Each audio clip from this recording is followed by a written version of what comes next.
How's it going, everybody? Welcome back to the channel. Today we are checking out 10 things Americans may not love about living in Poland. I know we usually talk about the positives, but I found this and I'm like, you know what? We're going to talk about this because I have no idea what it could possibly be. So let's check it out. This channel is highly subjective called and Love they're My based. Poland. So if you guys enjoy this content, make sure you check out his channel afterwards. I'll have his stuff in the description box down below for you guys. So check that out. Let's do it. Hello and welcome to Love My Poland. Today I'm going to be covering 10 things that I think Americans may not like about life in Poland if they ever choose to spend any amount of time here. Now, a little disclaimer, I've got to warn you, these are issues that are highly subjective and they're based mostly on my life here in Częstochowa, Poland, and on the opinions of my Polish friends and family. Experiences may differ greatly depending on where you are in this rather diverse country. Yes. Oh, and if you're Polish and watching right now, which I know a lot of you are, you may be tempted to yell at me to stop complaining, or some of you may even tell me to go home if I'm so unhappy. Russell is very happy here, but as Poles often say, there's always two sides of the medal. Let's dive into them. That's so funny. So the Polish people's like, you don't like it? We don't care. Go. Number one, we've got to start with the Polish language. If you grew up learning Spanish or French in high school, you might think, I know a thing or two about foreign languages. I mean, how hard can learning Polish really be? It is a Slavic language that doesn't use Cyrillic characters like you'll find in Russian, so that's got to be a huge head start, right? Well, according to Babbel.com, Polish is the third hardest language for English speakers to learn, just after Mandarin Chinese and Arabic. Yeah. Wow. Yeah. Danish. Wow. Yeah, I know that it is a hard language, and I know German is a hard language, and all y'all's language is hard. And I think the older you are, maybe the harder it gets. For English speakers to learn, just after Mandarin Chinese and Arabic. And you know, Polish is so deceiving because the pronunciation is rather straightforward. What you see, once you've learned those phonetic sounds, once you see in a word is how you pronounce it every time. It's the grammar that's the biggest pain in the behind. If you've watched any of my episodes, you know that I love Poland. My relationship, though, with Polish has been, how can we say it, pretty turbulent over the years. Many other Americans and English native speakers I've met here share my feelings. Get prepared for a battle with Polish. For the second point, this is the touchiest topic on my list today, but any Pole will tell you that the Polish brand of jealousy is a major problem here, and in my view, it's even like a cancer to this nation. The fact is, you will meet very few people in this country who are truly happy to hear about your individual successes. Let me give you two quick examples to prove my point. First of all, I have a wealthy student who recently imported a brand new white convertible Ford Mustang with the biggest engine. He had all the bells and whistles in it. It was his dream since he was young to have a real American muscle car, a Mustang. And you know, I expected to see him pull up in it for class the next day, and I thought, hey, maybe I'll even get a ride. But instead, he arrived at school in his work truck. When I asked him, where the car was, he told me that he planned to keep it in the garage for a few weeks before actually driving it. The reason why might surprise you. His neighbors could become viciously jealous, and he wanted to let the news sort of slowly seep in. Seriously.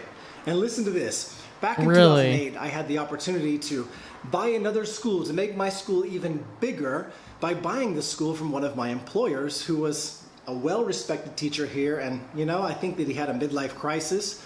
He had a great school, 200 students enrolled, and he wanted to move over to Wrocław and reinvent his life. So when he presented the opportunity to me to buy this school, he said, Russell, 10,000 zloty, you can take over. I'll stay here. I'll make sure that all those students transfer over into your leadership and your ownership. He promised to do everything to help me. But the night that we sat down to look over the contract and to kind of orally agree on everything, I told him something really silly. I said, 10,000 zloty is not a bad price. That's actually how much I earned last month. I had a record month, working crazy. I was a workaholic during that time. I said, that's how much I earned last month. He looked at me. He had the strangest expression on his face of disgust and disappointment. He abruptly ended the meeting, and I received an email, not kidding, 2 hours later that night, saying the deal was off. And in the email, he sternly warned me not to contact any of his students, and I never heard from that man again. Oh my Living in Poland gosh. has taught me to keep my mouth shut about anything having to do with success or money.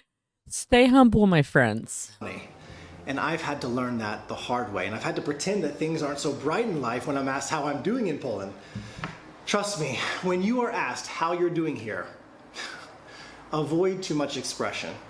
Watch me. Just say, I'm all right, not much is new, life's okay. And stop right there. This American fake enthusiasm, this subtle bragging that we do, it doesn't fly here, and it will not win you many friends. I love The it. jealousy is very real in Poland. Sorry, that's my experience. Don't be angry with me. This is what I've had to learn the hard way. For the third point, if you're one of those over-the-top festive people, you've got to be aware that some holidays and other celebrations don't have the same pomp or pizzazz in Poland like they do in the USA. The first that come to mind are Christmas, Easter, Valentine's, and Halloween. Polish people aren't nearly as materialistic about having a gazillion presents under the tree on Christmas Day, for one. Valentine's is becoming a slightly bigger deal every year, but it's still not even close to the way it is in the US. Wait, so okay, so it's getting popular in Poland. Valentine's Day. I don't know how I feel about that. It's a holiday. I don't really care to celebrate if we don't have to. To me, it's became in America all about the candy. And just buy. Point of it's pretty irrelevant to us. It's just the main focus is just buying as much as you can, I guess. Say. Easter in Poland has its own unique customs, and Easter egg hunts with a big silly bunny hopping around, they are not staple features here. And really be careful with Halloween. I cannot tell you how many times I've seen people here shake their heads in disgust, claiming that it's pagan and it's a satanic celebration. Some Baptists feel the same way back in Alabama. There are even Wow. rumors a few years ago that the Polish government considered banning Halloween altogether. Traditionally, Poles are a lot more focused during this time on the solemn All Hallows Day or All Saints Day, where they visit cemeteries and they pray for their loved ones who have departed.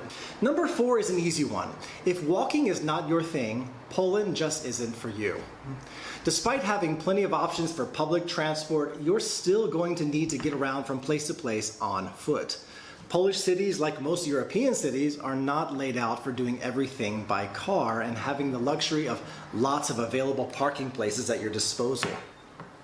The city centers are tight and often crowded. It really makes car travel a real headache. If you want to really see Gdańsk or Kraków or the old town in Warsaw, for instance, you will have to move your body. Sad information, but so true. Hey, I would rather. I have so many car issues all the time. I would rather just walk if I could. Point 5, I've been running my own company for 14 years now. You do have high taxes in Poland. The VAT tax is 23%, and all business owners are obligated to pay social insurance, which includes your medical insurance and your retirement. For my family, I pay 1,500 zlotys per month, and that's around $400. Okay. But that's not the shocking part. Many countries in Europe are infamous for their high tax rates. It is the attitude of the tax and social insurance departments here that I think you just might find frustrating. These agencies as a whole, they take on a sort of antagonistic approach, and it's really off-putting. You get the feeling, as a business owner, that you're assumed guilty of something, you don't know what, until you prove otherwise. Here's a great example. Just last week, I was summoned to the tax office, not far from my office, to explain why I'm receiving money from Google Ireland. Google Ireland is the division responsible for paying me for the commercials, those annoying commercials you see on my YouTube channel. Love my Poland. The moment I started getting paid, Wow. I had to provide a full description to the Polish tax office years ago about this aspect of my business. But let's move on. So I arrived at the tax office and I had to sign a form asserting that this money is not from a terrorist activity of any sort or any type of money Really? that's involved with money laundering. I've Wow. been legally reporting earnings on my channel for nearly 3 years. You know, here in Poland, people do take advantage of these agencies, and cons do in fact happen. I totally get it, I understand it. But as an honest and hardworking business owner, you definitely don't feel that they're there to help you or make things easier. No support. If you don't believe me, just ask any Pole. So yeah, any kind of type of job that we have here is just pretty much you're already booked into the system. You already get a paper you fill out before you even start working, and they start deducting all the taxes and everything you need. And then at the end of the year, they will send out a tax form. Get online and do it yourself. So they don't let you slide on that. They will get you. You got to do it every year, and that's just the way it is. So The next 2 points are really trivial, but as much as we Americans get a bad rap for not being able to pronounce Polish names well or at all, the Poles, I have to be honest, are quite possibly equally bad with English names. My first hey, I hear they really don't care about it's not always about the pronunciation. And that's something that I worry about is like I don't want to be disrespectful and be like, well, just like the Krakow, however he said it. I was calling it Krakow. Like everybody was laughing about how I said it, but again, it's not just about the pronunciation. It's pretty nice about it, I'd say. Am I wrong? I don't know. and middle name are John and Russell. John is spelled Jon. It does not matter how many times I write it down, it always ends up as the Polish Jan, Jan, Jan. And I go by my middle name, Russell. Everybody calls me Russell. And although Poles try their best, it always comes out Russell or Russell. The sound just doesn't exist in Polish, so it's challenging, and I get that. I don't mean to nitpick, but prepare for some name butchering upon arrival. And my advice is just ignore it if you can. That's Here's funny. another one in the trivial department for point 7, but if you're used to getting large plates of food served to you, I'm talking Chili's, Outback Steakhouse, Olive Garden for comparison purposes, you're going to be sad to hear the portions are considerably smaller in restaurants in Poland. And you know, that's probably a good thing for those of you that are watching your figures. Oh, and if the free refills. If you are used to those free refills in your drinks, unless you're at KFC or Burger King, you can forget about it. Forget if you about want a it. refill, you have to buy the next bottle of whatever it was you were drinking, and yes, that includes water. We never get bottles. It is in if you get bottles, it is always more expensive in restaurants. I've never gotten that. I've never understood it, but yeah, ours always comes in cups. The water comes from a tap thing, and pretty much it. Yeah, so we do glasses, not bottles. There's no free water option, and ice is available, but you'll have to request it first. Number 8, as I've already mentioned, I founded an English school in Częstochowa with translation and proofreading services back in 2007. And one of the biggest challenges that I've had to face, surprisingly, was coming to terms with the fact that American English is not king here. I'm an American who loves America, and I So you got to know Polish. adore my American English. But the majority of Polish people prefer British English. If you'd like to have classes preparing high schoolers to pass their graduation test, their Polish equivalent of the SAT, it's called matura here, you'll have to adopt British English terms and grammar. Heck, I've been teaching so long that now I even use British words without realizing it. Baby diapers have become nappies, apartments have become flats, sidewalks have become pavements, and the word for my last name, I say now surname. It just happens over time. From time to time, I'll see advertising here in Poland, American English with an American native speaker. And I just think to myself, good luck on that one. British English reigns supreme here. The faster you accept that, the better for you. Hey. Number 9, there are times while I'm sitting right here with my students that I just wish I could bring up the subject of the Super Bowl or the Baseball World Series or my national champion Alabama Crimson Tide with Coach Nick Saban. They don't I've tried care. it before, and unfortunately I get the same blank, uninterested stare. Next subject, Russell, please. There's not a lot of love here for American sports like baseball and American football. To Polish people, the rules seem complex, and such sports are simply strange and foreign to them. My advice is just to let that go and get familiar with sports that are big here, like soccer, of course, but Poles also love league volleyball, they have their own basketball teams, and they love handball.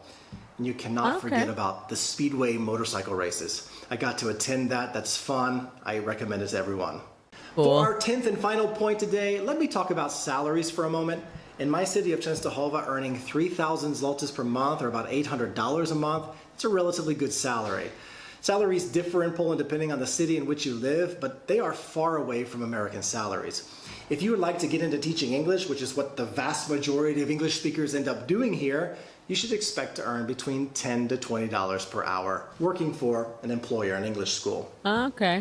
So if you did a full load of classes, let's say 25 hours per week at 15. So wait, so if he graduated like college in America, then moved to Poland, would he have to have a Poland degree? If anybody knows about that, let me know. I'm very curious about that just cuz I don't know. I mean, it costs money here in America to get a degree, but it probably doesn't in Poland. I'm not for sure. But yeah, let me know down in the comments, guys. I'd appreciate that. $15 per hour, you're looking at around $1,500 per month, and that's a rather respectable salary here. Gasoline, though, hovers at around $6 to $7 a gallon. I know in America we aren't too far away from that price nowadays, but when you earn a Polish salary, gas seems astronomically high. The good news is that a reasonable apartment rental in my city goes for around $350 to $500 per month, so it helps kind of balance things out a bit. Well, there it is. Those are 10 of the major issues you might likely face living here. Not sure if that's going to be a problem for you or not. I am curious to see the feedback I get in the response today. Please let me know in the comment section what you thought about my 10 points. Yes, please do, guys. That was a good video and that was very informative. I got a lot out of this and I hope you guys did too. I appreciate everybody watching. I really, really do. And participating in the comments section. You guys are amazing and I cannot thank you enough. I really appreciate you more than you know. So thank you so much. I hope you guys enjoyed the video. Don't forget to like and subscribe if you did. And I will catch you in the next one. Bye guys.